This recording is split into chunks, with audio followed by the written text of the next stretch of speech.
Bismillahirrahmanirrahim.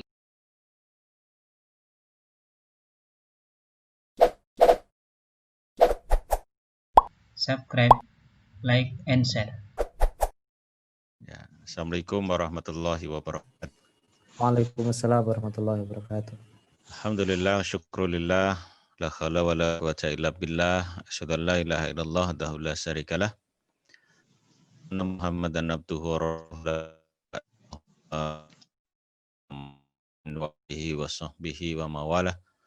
Rabbi shrah li sadri wa yassir li amri wa hlul 'uqdatam min lisani yafqahu qawli wa ba'du. Saudara-saudaraku yang dirahmati Allah Subhanahu wa taala, pada malam hari ini kita patut bersyukur pada Allah. Allah masih memberikan kesempatan dan kesehatan pada kita sehingga kita bisa hadir di dalam majelis yang mulia ini meskipun lewat virtual, tidak mengurangi kekhidmatan kita, dan kita selalu berharap mudah-mudahan amalan kita pada malam hari ini mendapat ridho dari Allah Ta'ala. Salawat serta salam senantiasa kita sanjungkan untuk Rasulullah Sallallahu Alaihi Wasallam, sanad dalam rangka menjalankan aktivitas ekonomi kita dalam kehidupan ini, sehingga apa yang kita dapatkan dan yang kita lakukan itu diridhoi oleh Allah Subhanahu wa taala. Saudara-saudaraku yang dirahmati Allah, pada hari ini kita akan melanjutkan topik yang ketiga, yaitu berkaitan dengan dalam ekonomi Islam, ya. Di Mas siapa tadi? Diskusi kita biar lebih fokus, saya akan sampaikan tayangan selama 1 jam. Berbicara masalah uang, nampaknya kita tidak bisa lepas di satu benda ini, karena banyak uang ya pusing, nggak punya uang nggak pusing, ya. Pilih mana kira-kira? Pilih pusing punya uang, ya. Kadang-kadang kita pusing mau membelanjakan atau menggunakan. Tapi ingat bahwa uang hanya sekedar dan kemudian sebagai satuan untuk kekayaan kita. Karena semuanya nanti diukur dari situ. Misalnya kita berzakat juga ukurannya adalah uang, yang waktu zaman dulu jika kita memiliki 20 dinar, maka itu adalah batas nisab, ya, untuk kita berzakat. Di kesempatan kali ini nanti akan saya sampaikan apa itu definisi, kemudian sejarah, kemudian pandangan para ulama Islam terkait dengan masalah uang. Ini seperti apa? Sampai nanti sebetulnya dalam konteks Islam sih bedanya uang ini dengan modal, gitu. Itu dua hal yang berbeda, meskipun dalam pandangan sekarang modal itu disebut sebagai yang saling bergantian atau interchangeable, gitu, atau bahkan disamakan dengan modal, sesungguhnya adalah hal yang berbeda. Nah,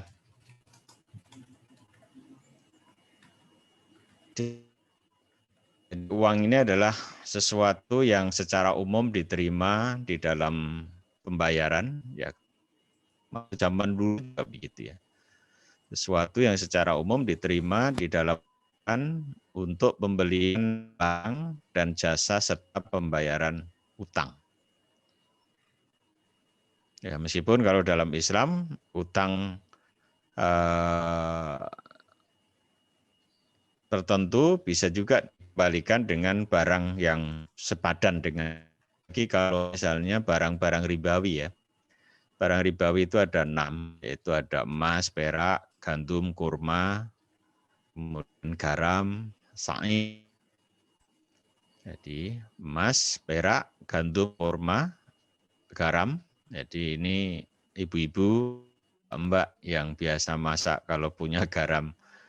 Kalau nggak punya garam untuk masak, ya sebetulnya nggak usah. Karena untuk masak kan cukup sedikit ya, tidak usah hutang sebenarnya. Karena kalau hutang nanti kembalikannya susah. Gitu ya. Apalagi kalau misalnya minta ya jangan minta terus-terusan kan.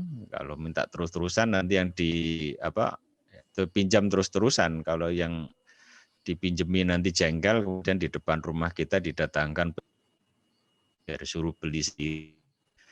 Nah, secara hukum adalah sesuatu yang disahkan undang-undang sebagai uang. Seperti kalau rupiah itu ada tulisannya. Kalau tahun sebelum 1999 itu tulisannya kan barang siapa meniru dan memalsukan serta mengedarkan uang palsu ya, hukuman penjara. Tapi setelah krisis ekonomi tahun 1999, uang kita itu mengalami perubahan dan menurut saya rupiah kita itu sudah syariah gitu. Apa bukti? Di situ ada tulisan. Ya, kalau kita cinta rupiah mesti tahu tulisannya apa kira-kira. Tulisannya kecil di bawah itu ya. Dengan rahmat Tuhan yang Maha Esa, Bank Indonesia mengeluarkan uang ya, sebesar gitu ya, senilai nominal yang tertera di situ.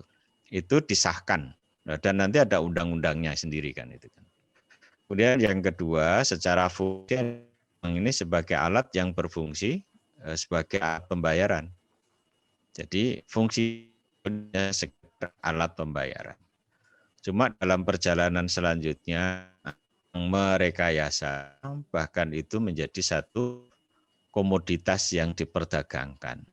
Nah, maka bisnis valuta asing ya, yaitu cepat karena hitungannya detik itu. Jadi perubahan kurs mata uang. Nah, apa arti pentingnya uang ini? Jadi uang ini hanya dengan bagaimana kita produksi. Karena dalam memproduksi kita membutuhkan apa yang disebut dengan modal. Ya. Nah, maka uang itu nanti harus diubah menjadi modal. Dia sebagai modal membeli barang-barang produksi dan nanti diproduksi, entah produksi setengah sampai jadi gitu. Kemudian yang kedua, arti pentingnya adalah ya dalam pertukaran dan konsumsi. Ya, tadi pertukaran kita bisa menukarkan yang namanya uang dengan barang tertentu atau kalau dengan barang kita makan kaitannya dengan aktivitas konsumsi kita. Nah, kemudian arti penting pada masyarakat di situ ada satu kesepakatan bersama bahwa satu produk tertentu itu bisa tukar dengan nominal tertentu. Kalau misalnya tidak ada uang itu bikin pusing, seperti zaman masih menggunakan ekonomi barter, di mana pertukaran barang yang satu orang itu terus mencari orang lain yang memiliki kebutuhan yang sama, ya kebutuhan dia punya apa, kemudian dicari orang lain yang memiliki kebutuhan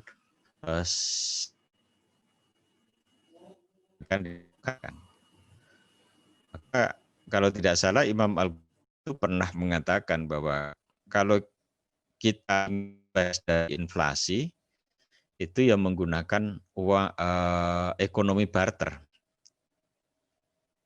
Dan ekonomi kan selama kita itu menggunakan uang, maka pasti itu namanya inflasi.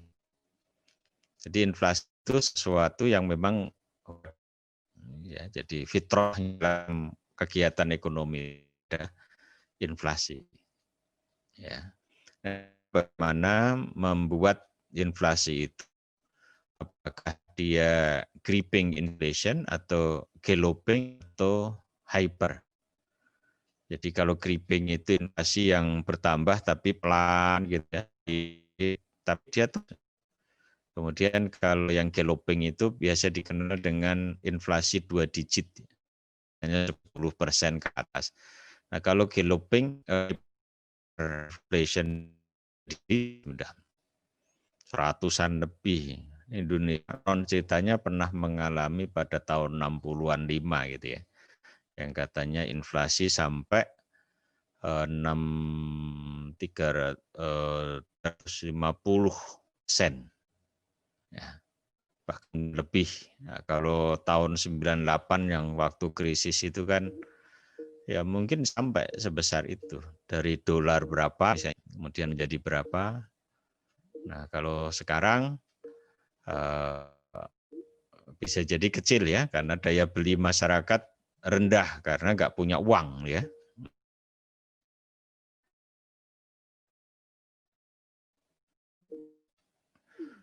Nah, kemudian dalam ilmunya uang ini ada macam-macamnya. Ada yang disebut dengan M1, money 1, itu yang disebut dengan uang kartal. Uang yang ada di dompet kita. Nah, kalau di perbankan nanti ada uang giral. Ya, misalnya apa itu? Giro ya.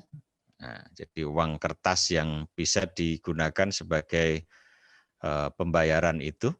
Ya, ada giro ya. Kemudian ada M2.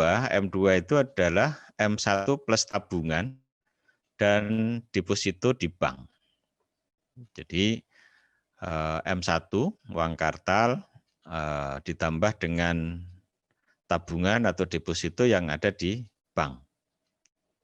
Kemudian M3 itu M2 jadi uang, jadi M1 tabungan deposito ditambah dengan simpanan di lembaga keuangan non bank. Misalnya di mana itu di asuransi ya, kita mengambil premi asuransi misalnya. Nah, ini adalah jenis-jenis ya pengembangan secara keilmuan yang belakangan terjadi. Nah, kemudian bagaimana sejarah uang ini terjadi? Kalau kita lihat bahwa pada awal muasalnya manusia melakukan aktivitas dengan barter ya, barter pertukaran barang. Ya tadi misalnya kita punya air tapi butuh beras gitu ya.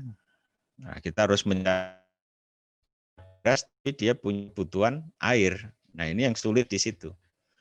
Tapi apa nanti besarannya barang tersebut itu diakui bisa jadi sama nilainya gitu ya. Sehingga di situ tidak ada inflasi tadi. Nah, bisa yang kedua adalah ternak atau tembakau, kulit, bulu, minyak, alkohol, besi tembaga, emas, perak, intan, berlian, mutiara, kerang. Itu dulu dijadikan untuk tukaran, untuk alat tukar ya. Itu yang biasa dikenal dengan apa namanya? Uang itu. Nah, kemudian perjalanan selanjutnya ada namanya logam yang dibentuk seperti binatang, seperti harimau, ada kerbau, dan ukur yang berbeda yang sepakat. Oh, ini misalnya nilainya berapa gitu kan. Baru selanjutnya ketemu logmula yaitu emas dan perak yang kemudian dijadikan uang. Ya pada masa Yunani sudah terjadi, kemudian juga pada masa Romawi, Persia ya ada. Sehingga kemudian yang buat dari emas yang disebut dengan dinar ya, kemudian yang dari perak yang disebut dirham ya. Kalau emas itu dari Romawi, dinar, kemudian perak dari Persia. Kemudian pada masa Islam juga kemudian muncul uang yang dengan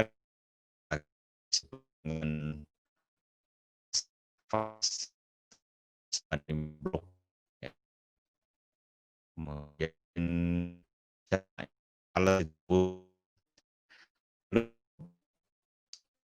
selanjutnya karena masih mungkin berisiko gitu ya, akhirnya berkembanglah uang kertas yang sampai sekarang ada, dan kemudian muncul uang giral dalam bentuk cek, kemudian berkembang belakangan ada kartu kredit, kartu debit, dan lain-lain. Kemudian sekarang berkembang namanya uang elektronik ya.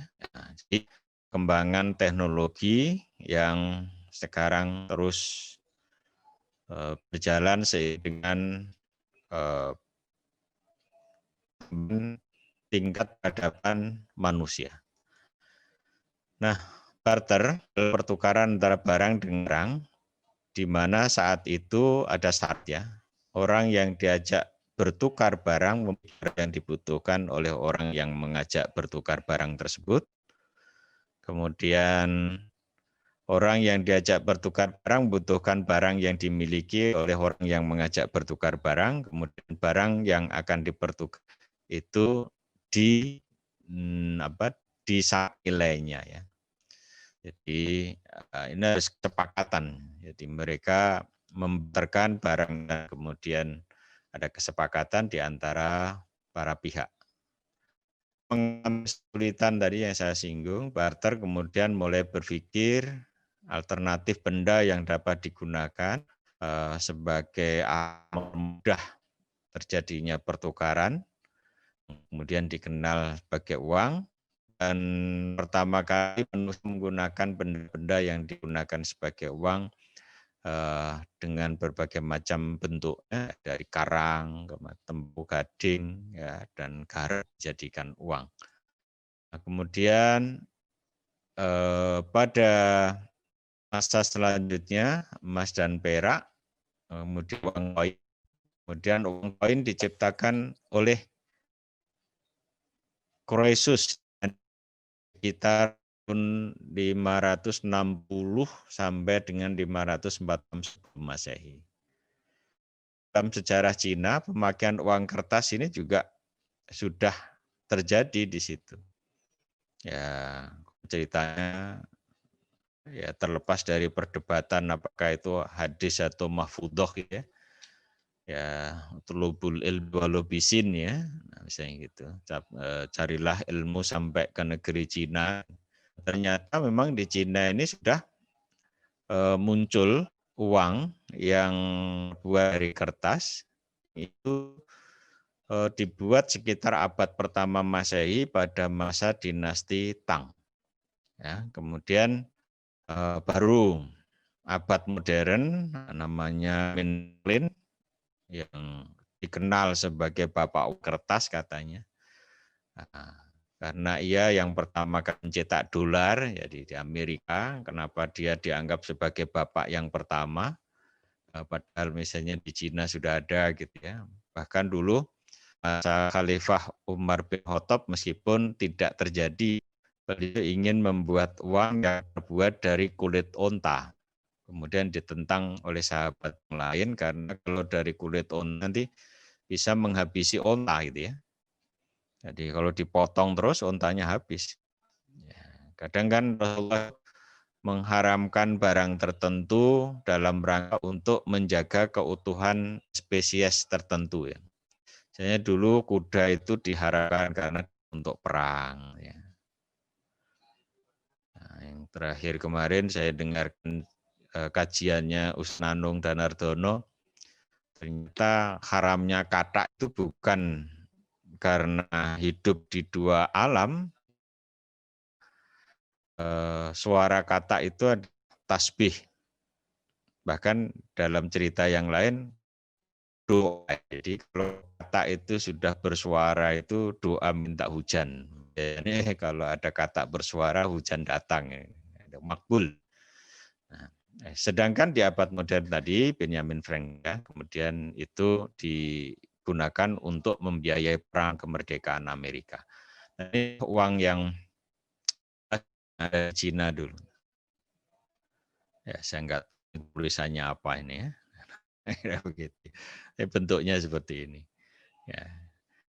Kemudian uang barang, ya di barang yang digunakan, syarat uang barang adalah barang itu bisa diterima dan dibutuhkan oleh semua orang, dan barang itu saat dapat ditukarkan kepada apapun ya, ada teh, beras.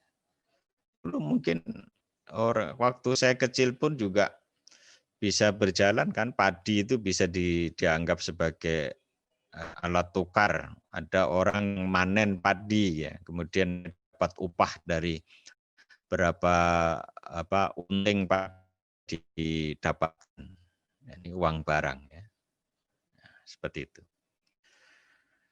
Nah, karena uang barang ini ada kesulitannya, maka dia tidak bertahan lama. Yaitu sulitnya apa? Sukar untuk dibawa kemana-mana. Kemudian tidak dapat dibagi menjadi bagian yang kecil misalnya. Ya, seperti karena itu harus membuat bagian yang kecil lagi gitu kan. Ya. Kemudian dia tidak tahan lama, yang namanya barang itu misalnya kalau teh itu kan ada, kalau bahas sekarang itu apa, expirednya ya. Nilainya dia tidak tetap. Nah, karena nanti syarat-syarat untuk bisa menjadi uang itu seperti apa kan. Ya, satunya adalah dia memiliki stabilan nilai ya. Nah, kemudian ditemukan uang dari logam mulia, emas dan perak, di mana emas perak ini siapapun bisa menerima ya. Jadi dia suka dan dia tahan lama. Kemudian mudah disimpan, mudah juga dibawa kemana-mana, meskipun kalau jumlah besar juga berat. Saya kadang bayangkan kalau kita masih pakai uang dinar, ukuran standar uang dinar itu kan 1 dinar itu 4 gram emas ya. Jadi kalau kita punya uang 1 juta dinar itu berapa ton? Ya, terlepas di bawah dinar itu memiliki kestabilan nilai gitu ya, tapi yang namanya emas sekarang bahasanya itu gila-gilaan, dia naiknya luar biasa cepat gitu ya. Nah, kemudian mudah dibawa kemana, dapat dibagi menjadi bagian kecil dengan tidak mengurangi nilainya. Memotong berapa gram itu tetap ada nilainya kan. Misalnya 1 gram sekarang berapa emas itu? Mungkin 800 atau 900 gitu ya. Itu lagi kan tinggal berapa berapa mili kan, seperti nanti kan ada nilainya. Kemudian jumlahnya terbatas dan nilai uang tetap. Jadi dia memiliki nilai tetap. Maka sebelum perjanjian Bretton Woods, pada saat dia mencetak uang, maka dia pada saat mencetak uang harus jaminan emas ya, sebesar nilai yang nanti akan dikeluarkan oleh negara tersebut. Tapi setelah perjanjian Bretton Woods itu tidak berlaku lagi ya. Dan itulah sebabnya Perang Dunia Kedua itu dalam sejarah diceritakan bahwa Amerika menguasai cadangan emas 2/3, sehingga cadangan yang besar itu digunakan untuk menjamin dalam pencetakan uang sehingga memiliki nilai lebih tinggi dan itu terus berjalan ya. Dan akhirnya sampai sekarang itu ada dirujuk uang seluruh dunia kan. Jadi kurs mata uang selalu disandingkan dengan dolar ya. Pada mata uang tertentu yang kursnya itu lebih tinggi daripada Amerika. Misalnya dolar Amerika, $1 Amerika di 14 Tapi ada satu mata uang di negara Timur Tengah itu di apa namanya? Itu 1 real itu 10 kali real Arab. Jadi 1 real Oman itu 10 kali real Arab. Kalau 1 real Arab Saudi misalnya mungkin 3.600 ya. Kalau saya bulatkan menjadi 3.000 saja, berarti 1 real Oman itu sama dengan 30.000. Oh, itu paling tinggi itu. Saya survei di beberapa ya pada saat ke sana ya. Nah, itu negara baru tumbuh tapi memiliki kurs mata uang yang bagus. Tidak dirujukan uang dunia gitu ya. Karena untuk uang satu negara dijadikan rujukan di dunia itu, satu harus memiliki angkatan bersenjata yang kuat ya. Yang kedua, kondisi perekonomian itu kuat juga. Jadi dua harus dipenuhi, kalau tidak hanya Kuwait dulu juga tinggi kan nilai kursnya. Nah, tiba-tiba Kuwait habis saat perang dengan Irak, kemudian setelah itu dihabisi sama Barat gitu kan. Nah, seperti itu maksudnya. Nah, nggak tahu nanti kalau misalnya tiba-tiba Amerika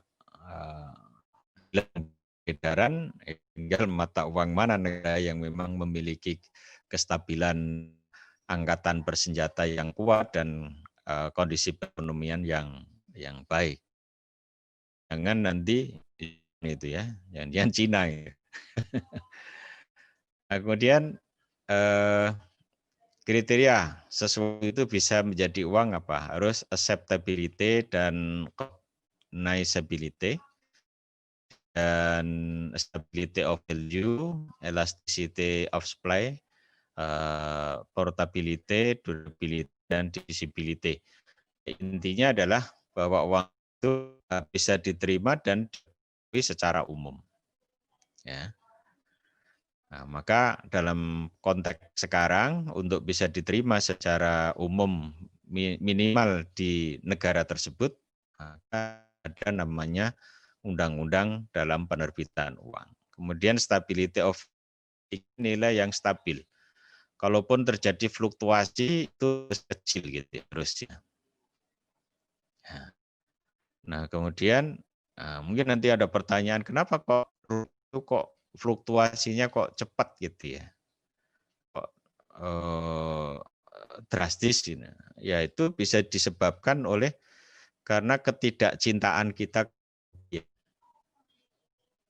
Ya, kalau misalnya ya kita nolak apa namanya standar misalnya di sesuatu diukur dengan mata uang asing misalnya. Nah, itu bisa kuat itu. Nah, salah satu sesuai dengan hukum permintaan ya, bahwa kalau dia itu misalnya diminta oleh banyak pihak, maka dia akan memiliki nilai yang tiga. Kita ya orang-orang yang lebih mengukur sesuatu itu dari barat atau dari negara lain. Jadi kecintaan kita kepada rupiah itu bisa menyebabkan kita memiliki fluktuasi yang lebih gitu. Pasti memenuhi kebutuhan usaha tidak terlalu banyak atau tidak terlalu kurang. Nah, nanti dalam penciptakan itu mempertimbangkan hal ini karena kalau misalnya mencetak uang dalam jumlah yang banyak bisa tersebut ya, kan nanti di peredaran di masyarakat beredar terlalu banyak, kemudian dia tidak digunakan, nilainya jadi rendah juga gitu kan. Kemudian portability itu mudah dibawa, ya. Nah, kemudian durability tidak mudah rusak. Nah, misalnya uang kita itu kan kadang masuk di saku ya, kemudian kecuci gitu ya, itu tidak sobek ya karena kertasnya memang pilihan. Ya meskipun kadangkala uang-uang kita yang sudah lesek itu kemudian ditor ke Bank Indonesia nanti apa namanya digiling lagi gitu. Itu bisa dijual, itu biasanya dibeli oleh negara-negara yang di bawah kita. Kalau tidak salah itu di Kudus itu ada pabrik kertas yang dia cetak uang negara-negara seperti di Asia, di Afrika itu. Jadi uang-uang kita itu dari uang-uang yang kuno kemudian nanti diolah lagi, dijual, dibeli mereka gitu. Kemudian divisibility itu dapat dibagi ya, jadi dipecah-pecah gitu ya. Nah, itu syarat atau kriteria sesuatu bisa menjadi uang. Nah, kemudian fungsinya adalah fungsi asli itu sebetulnya sebagai alat tukar menukar. Dan yang kedua adalah sebagai satuan hitung. Nah, fungsi turunan nanti sebagai penunjuk harga, sebagai alat pembayaran, sebagai alat penyimpan atau menabung ya, sebagai pendorong kegiatan ekonomi, sebagai pembentuk dan pembiayaan, kemudian utang sebagai alat pencipta kesempatan kerja. Ini fungsi turunan. Karena dengan adanya uang tadi yang kemudian diubah menjadi modal, itu kan bisa mendorong kegiatan ekonomi, kesempatan kerja. Disitulah salah satu alasan kenapa di dalam Islam itu tidak diperbolehkan menjadikan uang komoditas. Jadi uang sebagai komoditas tidak atau jual beli uang. Jadi uang sebagai komoditas yang diperdagangkan itu tidak boleh. Tapi kalau sorf itu pertukaran uang. Karena pada saat kita akan melakukan pelancongan atau kita akan pergi ke luar negeri ya, ke Malaysia aja rupiah nggak laku loh ya. Nupin ngejek rupiah gitu. Jadi kita harus membawa real ya, meskipun kalau kita belanja di sana juga rupiah udah laku itu karena pedagang-pedagang sana sudah menerima, cuma dihargai rendah gitu loh. Nah, dihargai rendah. Nah, ya kenapa? Nanti kan dia nukar ke real lagi kan. Nah, ke real yang nanti kalau ditukar dia tetap mendapatkan nilai lebih gitu kan. Nah, kalau dilihat dari jenis berdasarkan bahan nanti ada uang logam, uang kertas. Nah, di Indonesia logam yang paling besar berapa itu? 1.000 ya. 1.000, 500, 200. Berdasarkan nilai nanti ada uang yang bernilai penuh, full bodied money. Yang tidak bernilai penuh, representatif full bodied money. Kemudian yang berdasarkan lembaga pembuatnya nanti ada uang kartal. Ini dibuat oleh bank sentral. Kalau uang giral itu dibuat oleh bank. Jadi bank-bank komersial itu ya. Kemudian berdasarkan kalau di Indonesia itu berarti uang rupiah. Uang internasional ya misalnya dolar, ringgit, dolar Singapura, kemudian peso ya dan seterusnya. Berdasarkan pertimbangan uang adalah kekayaan, maka nanti ada inside money dan outside money. Uang yang ada di kita dan ada di kita. Lalu bagaimana dengan netralitas uang ya? Itu dikatakan netral jika perubahan jumlah uang beredar tidak mengubah nilai keseimbangan real dari investasi konsumen, kesejahteraan atau pendapatan. Jadi perubahan jumlah uang beredar itu tidak mengubah nilai. Dia tetap memiliki nilai keseimbangan real. sektor, ya. Nah, di situ. Kemudian uang dikatakan tidak netral jika model yang digunakan tidak memenuhi syarat di atas. Jadi jumlah perubahan jumlah uang beredar tidak mengubah nilai keseimbangan. Jadi di situ jumlah uang beredar ternyata bisa mengubah nilai. Nah, itu berarti dia tidak netral. Kalau netral dia tidak mengubah nilai dalam kondisi apapun, dia nilainya sebesar itu. Ya, contoh misalnya yang kalau kita pernah beberapa waktu ke Tanah Suci misalnya, dia memiliki nilai yang sama. Jadi waktu saya dulu haji tahun 2007 akhir ya, kemudian 2017 berangkat, 2011 berangkat umroh, 2017 berangkat juga beli minuman kemasan itu juga sama gitu ya, yaitu sebesar 3 rial misalnya. Beli teh itu ya sekitar 2-3 rial gitu, tetap gitu ya. Nah, tapi kalau di kita pisang goreng sudah berubah. Jadi kita itu bisa tidak netral lagi. Pisang goreng dulu saya masuk pertama di Jogja tahun 85, uang 150 perak itu sudah dapat nasi gudeg telur separuh ya. Kalau sekarang berapa itu? Nasi gudeg telur separuh. Nah, itu bisa jadi 15.000 kali ya. Dulu 105, karena kuliah aja bayarnya cuma 54.000, kalau sekarang kan bisa 5 jutaan gitu. Nah, seperti itu. Nah, kemudian motif yang mendorong masyarakat memegang atau meminta uang. Ya, yang pertama adalah transaction motif, yang merupakan kebutuhan masyarakat akan uang untuk melancarkan transaksi sehari-hari, karena tanpa ini kita tidak bisa melakukan transaksi ya. Kemudian motif berjaga-jaga, precautionary motif, ini merupakan kebutuhan masyarakat akan uang untuk mengantisipasi kejadian yang tidak diramalkan sebelumnya. Ya, misalnya sekarang ini ya, adanya COVID, kita nggak pernah loh membayangkan kalau flu Spanyol itu terjadi dalam bentuk berbeda ya.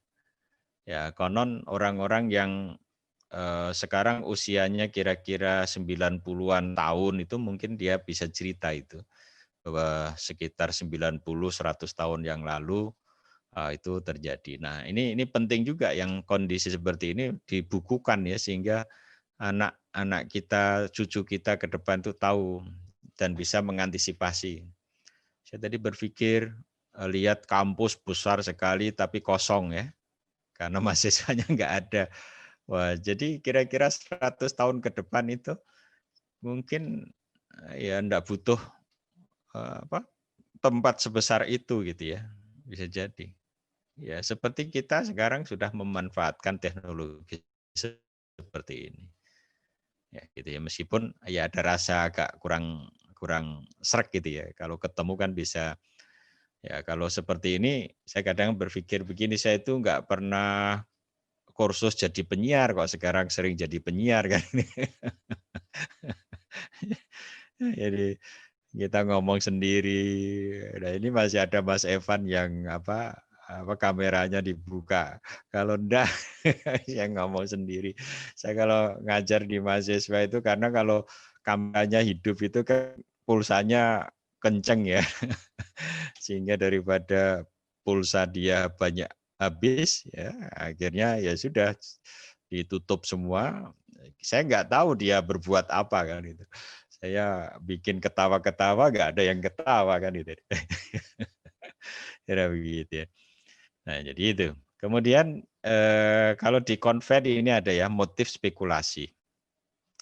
Motif spekulasi. Motif ini muncul setelah permintaan uang untuk transaksi dan berjaga-jaga terpenuhi. Ya sebetulnya gini, saya sebetulnya membedakan spekulasi itu tidak apa-apa. Yang tidak boleh itu judi ya. Judi itu tidak boleh. Dulu di waktu pertemuan saya sampaikan judi tidak boleh. Tapi kalau proyeksi kan boleh. Karena dalam antara judi dan proyeksi itu ya sama-sama berspekulasi masa depan. Cuma kalau judi itu berspekulasi masa depan tanpa fakta. Nah, tapi kalau proyeksi itu berspekulasi di masa depan tapi berdasarkan fakta gitu ya. Jadi ada data-data yang bisa digunakan untuk mengambil kesimpulan masa depan gitu kan. Nah, misalnya kalau mendung itu kan kita bisa berkesimpulan nanti hujan meskipun bisa jadi tidak hujan kan gitu kan. Nah, gitu kan. Nah, kemudian nilai uang ya, nilai uang itu nanti ada nilai intrinsik yaitu nilai bahan pembuat mata uang. Kemudian nanti ada nilai nominal yaitu nilai yang tertulis pada mata uang tersebut. Kemudian nanti ada nilai internal itu nilai yang diukur dari jumlah barang yang dapat ditukar oleh satu mata uang. Misalnya sekarang kalau beli pisang goreng itu satu berapa? 250 berarti 1000 dapat 4 gitu ya. Nah, itu nilai internal. Tapi kalau eksternal itu nilai satu mata uang yang diukur dengan mata uang negara lain. Di misalnya 1 US dollar itu ternyata ada 14.300 ya. Dan uang mana yang di bawah kita? Ya mungkin Thailand ya, baht itu di bawah kita. Peso kelihatannya juga ya. Jepang yen itu kecil sekali. 1 yen itu sekitar 112 kalau nggak salah ya. Jadi tidak sampai 1000 itu. Nah, jadi ini nilai yang ada. Nah, kemudian dari situ berapa nilai uang kertas. Nah, misalnya ini tertulis di situ 5.000 itu ya. Sama dengan harga kertas yang digunakan berapa. Nah, ternyata itu tidak ada harganya sebetulnya. Nilainya 0 karena kertas itu bisa jadi di bawah 5.000 tadi. Ya, meskipun uang kertas tidak punya nilai intrinsik, namun masyarakat mau menerima uang kertas ya disebabkan karena itu memang sudah ditetapkan oleh pemerintah ya. Masyarakat percaya bahwa pemerintah mau menerima uang kertas tersebut. Nah, kemudian masyarakat percaya bahwa pemerintah mengeluarkan uang kertas tersebut dengan jaminan emas dulu, tapi sekarang kan sudah tidak ada. Nah, maka uang kertas ini disebut dengan uang kepercayaan, yang disebut dengan fiduciary. Ya. Jadi karena kepercayaan terhadap apa yang dikeluarkan oleh masyarakat pemerintah, ya, maka disebut dengan fiduciary. Nah, kemudian di masing-masing negara memiliki kurs atau nama. Ya, kalau di kita nampaknya mirip-mirip dengan India ya. Jangan-jangan itu memang ada runtutannya gitu ya.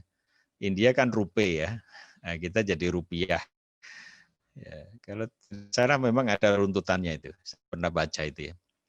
Nah, misalnya di sini Amerika ada dolar, Arab Saudi ada rial, Australia ada dolar, Brunei juga dolar ya.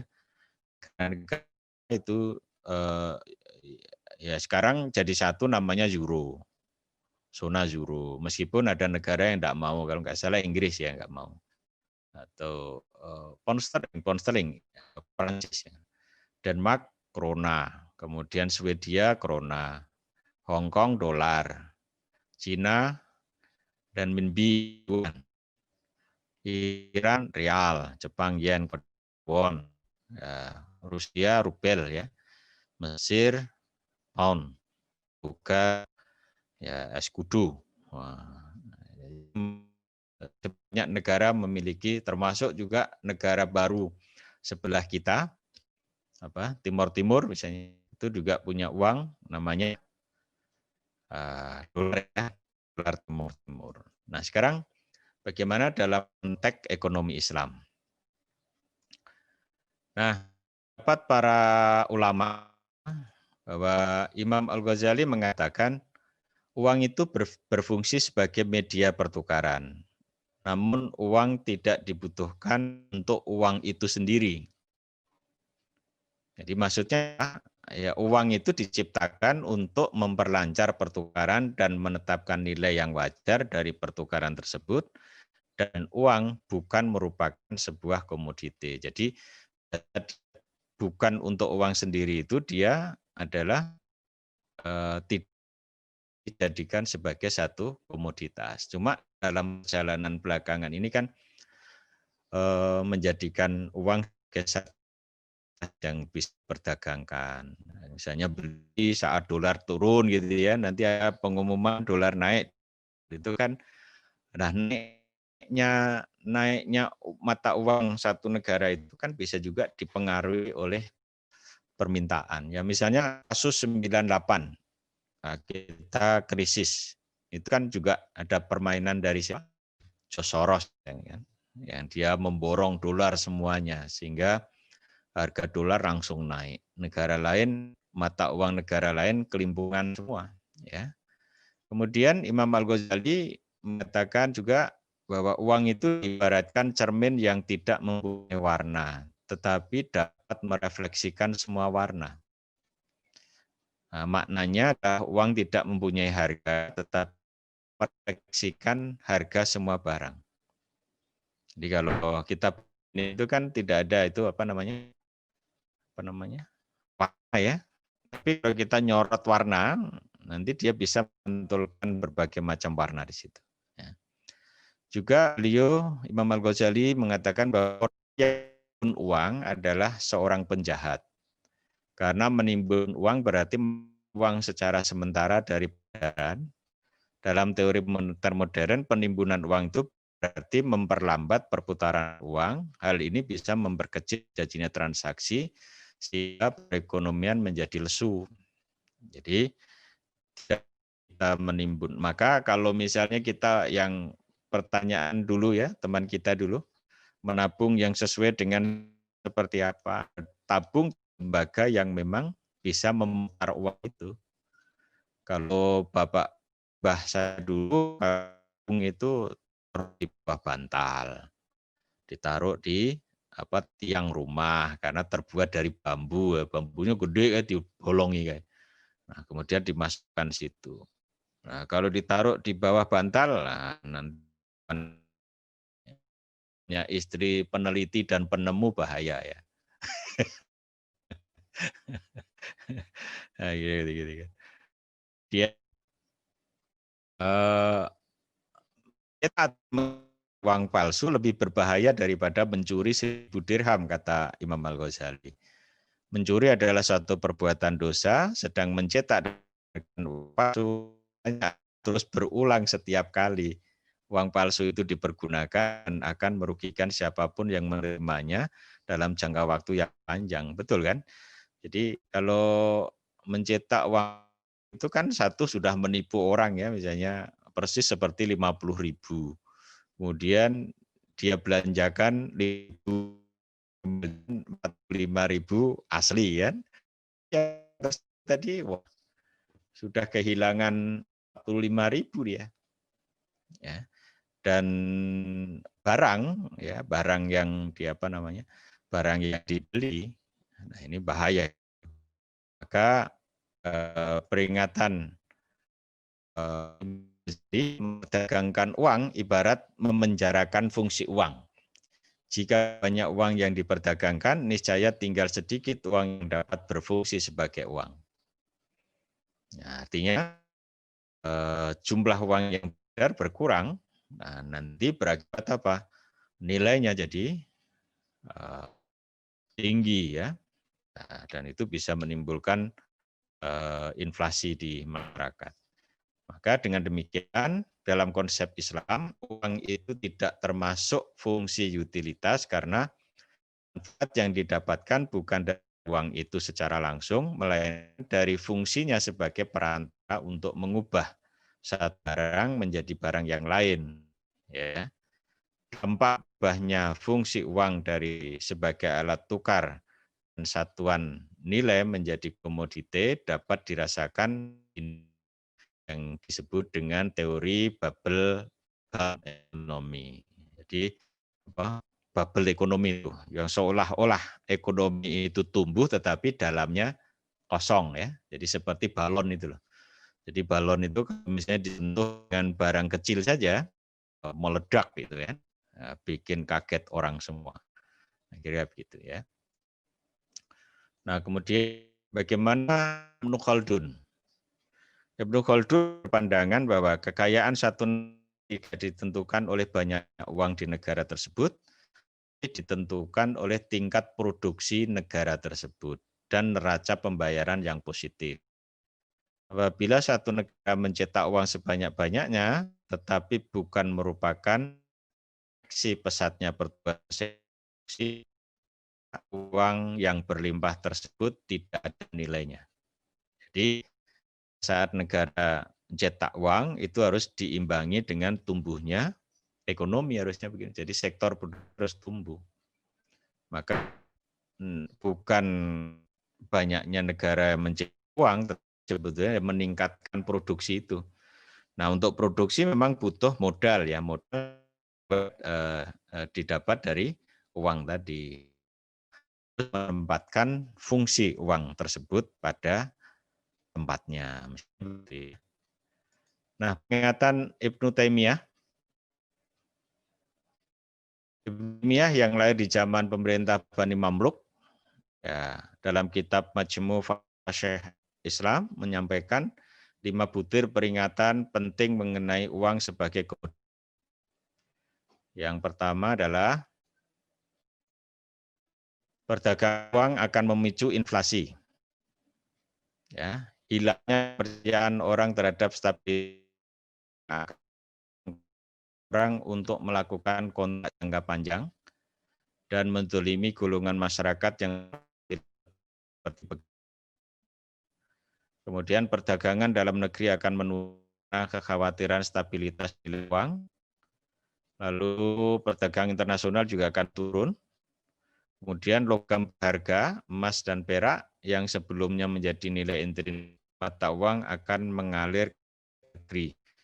Maka di situ saya sampaikan kalau nggak salah, jadi uang yang jelek itu bisa jadi mendorong uang yang bagus.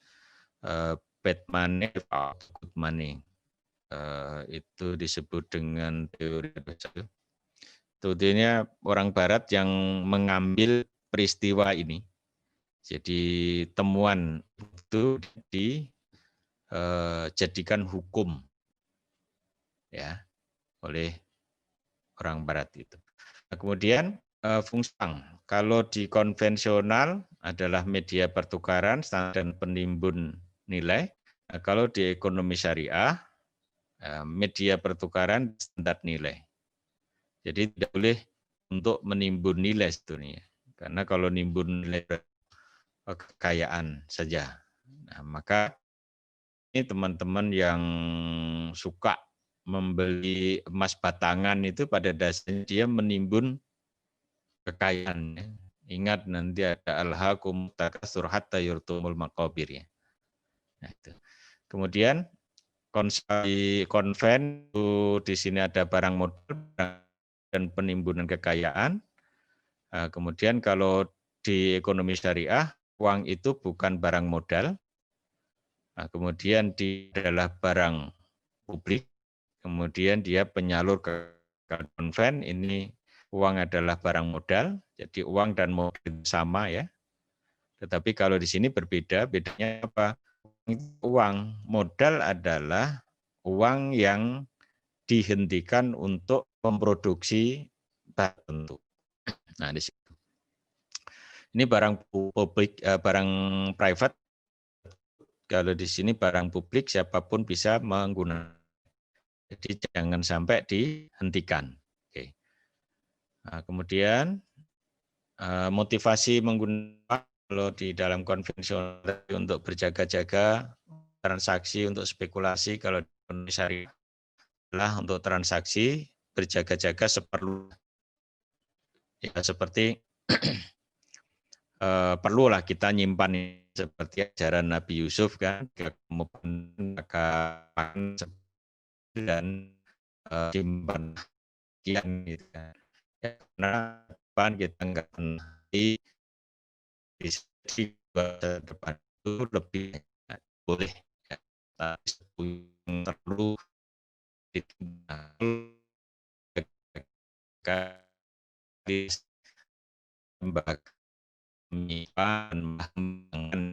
misalnya ada namanya bank itu. Nah, kemudian konsekuensi uang. Jadi kalau di konvensional, di ekonomi konvensional, harga terus-menerus naik. Kemudian ada namanya time value of money, kemudian akad pinjaman dengan bunga, kemudian inflasi sebagai acuan bunga, kemudian bunga sebagai instrumen kebijakan ekonomi. Nah, kalau di syariah, harga boleh naik tapi sementara ya. Ya seperti apa? Zaman Khalifah Umar pada saat terjadi harga, kemudian beliau untuk mengembalikan kestabilan harga dengan cara apa? Melakukan impor. Jadi menyediakan suplai barang di Madinah. Kemudian kalau di syariah itu ada namanya economic value of time atau economic value money. Jadi kalau di time value nilai waktu uang. Tapi kalau di syariah itu nilai ekonominya waktu atau nilai ekonominya uang. Artinya apa? Jadi seberapa besar uang itu bisa memberi value added terhadap kegiatan ekonomi ya. Kalau di sini berapapun ya, kalau waktunya berjalan maka uang itu bisa berkembang dengan sendiri. Kemudian nanti di syariah itu ada akad jual beli, ada ya. Kemudian ada rate of return sebagai acuan, jadi berapa tingkat return bisnis. Nah, nanti bisa digunakan untuk menentukan nisbah di sini.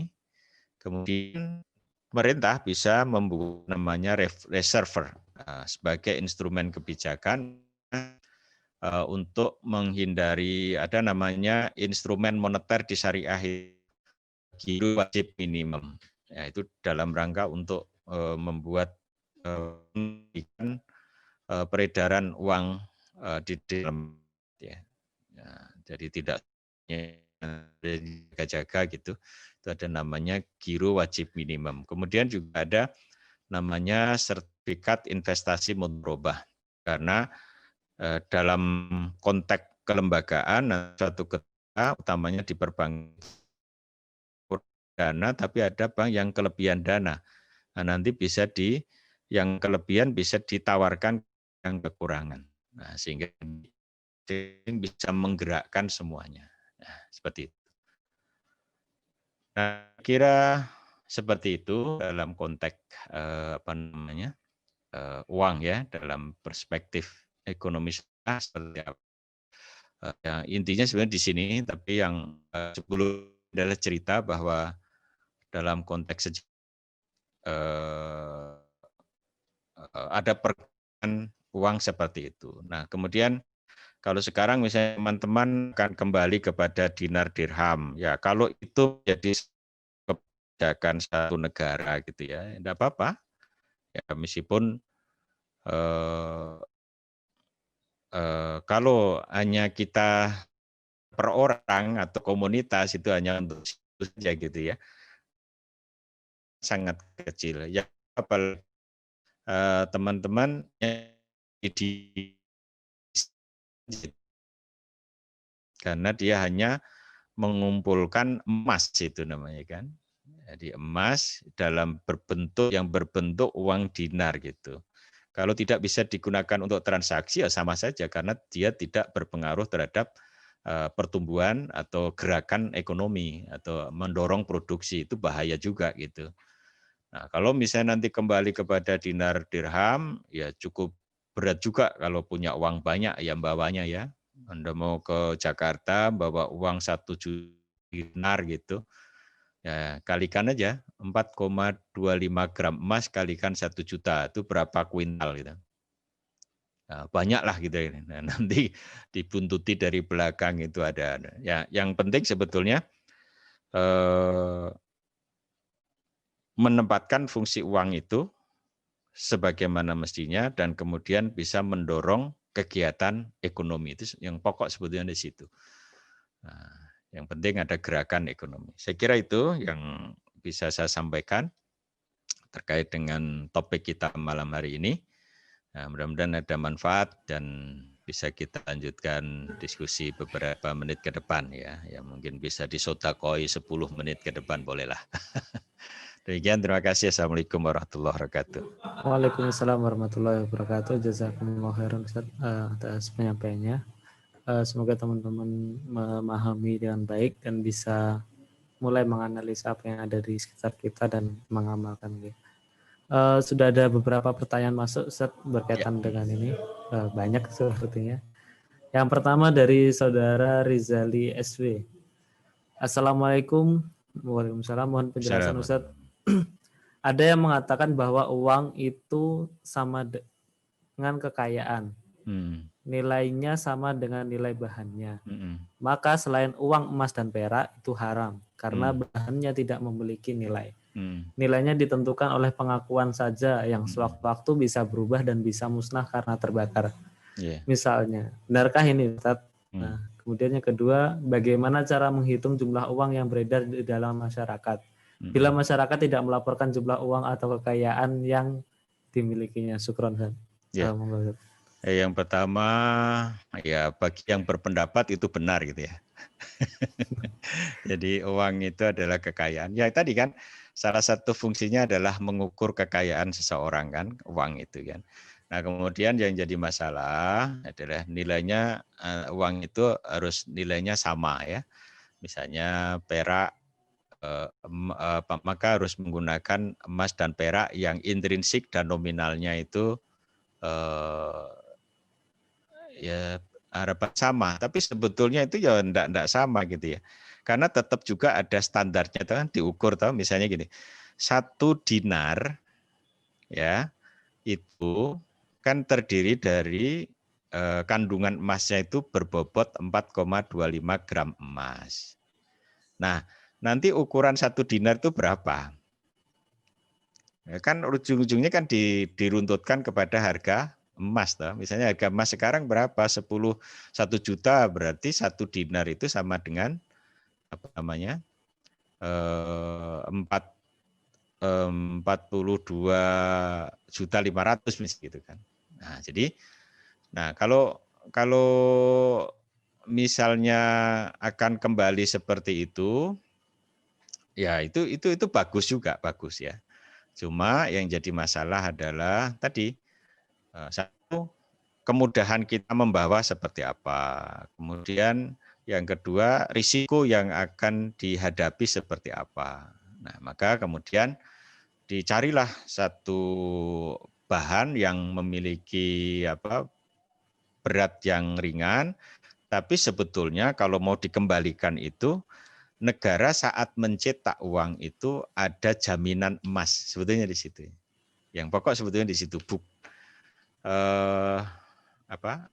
benda yang dianggap bahwa dia memiliki kandungan dan nilai yang sama di situ. Nah, kalaupun misalnya seperti ini, kalau kita belanja di Arab Saudi kan memiliki kestabilan kan. Jadi misalnya 1 real atau berapa real itu dari dulu sampai sekarang hanya untuk membeli satu barang tertentu hanya membutuhkan 5 real misalnya. Nah, kenapa begitu? Karena itu negara yang memang bisa mempertahankan nilai tadi. Jadi lagi-lagi sebetulnya adalah kekuatan negara dalam rangka menciptakan pertumbuhan ekonomi yang kemudian menguatkan nilai mata uang tersebut. Sebetulnya di situ, ya. Kemudian yang kedua, bagaimana cara menghitung jumlah uang yang beredar dalam masyarakat. Bila masyarakat tidak melaporkan jumlah uang atau kekayaan yang dimilikinya. Nah, itu kan bisa dilihat kan. Ya kan ada lembaga misalnya paling minimal itu bank sentral itu yang selalu mengontrol berapa jumlah uang yang terjadi di transaksi di lembaga keuangan gitu kan. Kemudian nanti juga survei di masyarakat Sehingga biasanya yang terjadi pada bulan ini itu baru ketahuan pada bulan yang akan datang. Sehingga kebijakan itu biasanya merujuk kepada kejadian berapa pekan yang lalu, kemudian dibuat kebijakan yang akan datang seperti itu. Nah, seperti kalau menentukan giro wajib minimum itu berapa, nah, ukurannya kan di situ untuk mengendalikan, ya. Nah, kemudian yang selanjutnya Ustaz, jazakumullah khairan, dari saudara Puspa. ya, Assalamualaikum Ustaz. Waalaikumsalam. Izin Assalamualaikum. bertanya, bagaimana hukum dalam Islam saat kita menabung emas di tabungan pegadaian digital? Yang saat kita membeli emas tidak mendapatkan fisiknya, hanya saldo gramnya yang bertambah di tabungan tersebut. Jazakumullahu khairan Ustaz. Ya, di sini ada kalau kita misalnya itu membeli emas kan, membeli emas di satu lembaga tertentu, kalau membeli itu mestinya harus ada objeknya gitu ya. Jadi objek ya harus disediakan di situ. Nanti kalau tidak ada bisa jadi ngoror. Ya, jadi ngoror itu. Seperti kalau sekarang di bank-bank syariah itu ada namanya pembiayaan kepemilikan emas. Itu harus ada barangnya ya, harus ada barangnya, syaratnya itu. Karena salah satu rukun dalam jual beli itu kan harus ada barang. Ya, kalau nanti tidak berarti itu ada unsur ngoror. Nanti benar ada barangnya atau tidak? Jangan-jangan itu hanya sekian gram emas, bahwa saya memiliki sekian emas, pada kita mau ngambilnya itu tidak ada gitu kan. Nah itu maka yang demikian tidak dibolehkan. Ya, nah, kalaupun itu terjadi, ya menjadi masalah gitu. Ya, kita tidak usah terlibat di situ. Kemudian yang kedua, yang namanya menabung itu mestinya bukan berbentuk emas. Kalau menabung dalam bentuk emas itu berarti kita memberikan uang kepada lembaga tersebut, kemudian kita diberikan namanya emas. Dan emas itu diam gitu ya. Ini sebetulnya dalam jangka panjang tidak bagus terhadap pertumbuhan ekonomi. Nah, karena apa? Bisa menggerakkan ekonomi kan, karena tidak ada modal kan itu kan. Jadi karena uangnya tersimpan dalam bentuk bungkahan atau keping emas yang dititipkan di lembaga tersebut. Sebagian ulama yang mengatakan kalau misalnya beli emas itu selama digunakan untuk perhiasan. Karena perhiasan kan dipakai kan. Ya meskipun kalau teman-teman akad itu pakai anting mungkin enggak, karena pakai jilbab kan. Maksud anting-antingnya di luar jilbab kan lucu kan. Tapi kalau kalung taruh di luar jilbab juga lucu ya. Ya gelang mungkin gelang ya. Lebih baik ya tidak, kalau sarankan lebih baik kalau punya itu ditempatkan di lembaga yang bisa memutar dana untuk bisnis, lalu kita gunakan untuk bisnis lebih selama kita ilmu dalam bisnis loh ya. Kalau nggak punya ilmu nggak usah ikut bisnis, nanti malah rusak semua. Kalau kita nggak punya, kalau diserahkan pada orang artinya kan rusak semua kan nanti kan. Saya kira begitu. Allah alam bisawab. Ya. Baik, jazakumullah khairan. Kemudian dari Almas, Assalamualaikum. Waalaikumsalam. Mohon izin bertanya, bagaimana pendapat Ustadz mengenai mata uang digital yang sedang berkembang pesat di dunia IT? Bagaimana juga posisinya dalam Islam? Terima kasih Ustadz. Ya, kalau untuk bisa memiliki uang digital itu kan kita juga tetap harus punya saldo di situ kan. Ya, kalau cuma digital terus ngetik sendiri udah keluar uang itu kan nggak mungkin kan. Terus punya uang yang harus gitu. Ya seperti lah IT pembayaran itu lah. Seperti apa itu yang sekarang kita pesan-pesan apa GoFood dan seterusnya ya. GoPay, terus GoOvo, dan sebut namanya nggak apa-apa lah. Seperti itu kan kita harus punya saldo kan. Tapi bukan iklan lagi ya. Kita Mas Evan ya. Jadi itu kan harus punya saldo kan gitu kan. Kita harus masukkan situ. Yaitu untuk anu aja itu untuk memudahkan satu transaksi. Selama untuk saya kira enggak masalah ya. Karena kita juga butuh efisiensi. Yang kedua juga apa namanya? Risiko bisa kita kendalikan. Masjid bisa difasilitasi dengan infak tidak usah pakai ya. Pakai apa? KRIS itu. KRIS itu ya. Jadi kita bisa berinfak, nanti ada apa namanya barcode apa masjid tertentu atau misalnya ini IKD nanti punya barcode, punya tabungan di bank syariah, nanti kemudian tinggal ya, selama dia punya saldo di apa alat yang digital loh ya. Kalau nggak punya ya nggak bisa gitu kan. Nah itu ini hanya temuan teknologi yang saya kira fasilitasi kita untuk kemudahan ya, seperti kita ini kan kita nggak usah ngomong ini Zoom ini pikiran siapa. Bisa manfaatkan ini kalau pembikin Zoom itu orang Islam itu dapat jariah yang luar biasa loh ini. Karena saya mikir ya Edison itu ya Mas, penemu pertama listrik. Wah itu kalau dia orang Muslim itu wah mungkin pahala itu nggak henti-hentinya, dia semua orang pakai ya, sedunia ya, termasuk ini juga. Ini dunia akhirat, kalau dia muslim dunia akhirat dapat, dunianya dapat begitu, akhiratnya dapat pahala. Ya saya kira itu ya. Terima kasih. Baik Ustaz. Kemudian ini ada tanggapan dari Ya. saudara Alman nanya tadi. Yang dimaksud itu cryptocurrency Ustaz. Mata uang digital. Yang Bitcoin, Ethereum ya, misalnya Bitcoin ya. Bitcoin ini ada sebagian membolehkan, ada sebagian tidak membolehkan gitu ya. Ya sebetulnya di situ itu hanya sekedar untuk pembayaran ya, bukan untuk apa namanya bermain ya, untuk spekulasi itu sebetulnya tidak masalah. Itu kan apa namanya tapi yang saya cermati di Bitcoin itu lebih untuk permainan berspekulasi di dalam. Ya, kalau itu yang terjadi maka kita tidak usah masuk di situ. Saya kira begitu. Ya. Baik, terima kasih jazakumullah khairan Ustaz atas jawabannya. Kemudian mungkin itu saja untuk saat ini, nggih. Ya. Insyaallah kita lanjutkan di pertemuan mendatang. Ya, insyaallah. Nggih. Jazakumullah khairan juga kepada para peserta yang sudah hadir pada saat ini. Insyaallah kita akan lanjutkan lagi di pekan depan. Mari kita akhiri kajian kita pada malam hari ini dengan membaca hamdalah bersama-sama.